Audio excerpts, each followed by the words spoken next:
নির্বাচিত সরকার ছাড়া তো আর দেশ চলতে পারে না আপনি। ঠিক আছে, মানে অর্থনৈতিক তো একটা নির্বাচিত সরকার না আসলে অর্থনীতিটা চাঙ্গা হবে না।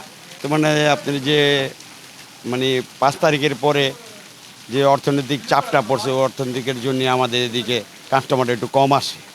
কারণ হলো তারপরে রাস্তায় অনেক সময় চেক চেক দিতেছে, আর্মি চেক দিতেছে, পুলিশের চেক দিতেছে, এই জন্য কাস্টমারের সংখ্যাটা আমাদের এখানে কম এখন। ঠিক আছে, মানে অর্থনৈতিক তো একটা নির্বাচিত সরকার না আসলে অর্থনীতিটা চাঙ্গা হবে না, যার জন্য ব্যবসা বাণিজ্য একটু স্থবির অবস্থায় রয়েছে এখন বর্তমানে।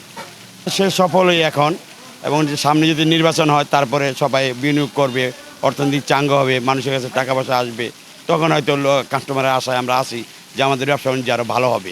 অবশ্যই অবশ্যই নির্বাচিত সরকার ছাড়া তো আর দেশ চলতে পারে না আপনার। নির্বাচিত সরকার আসলে অর্থনৈতিক অবস্থা, কেউ বিনিয়োগ করতে চাচ্ছে না, কোনো কিছু করতে চাচ্ছে না। আমি কেউ চাবো না যে আমরা অনেক টাকা বিনিয়োগ করি, তখন ব্যবসা বাণিজ্য চাঙ্গা হলে তখন লোকজন আসবে এখানে।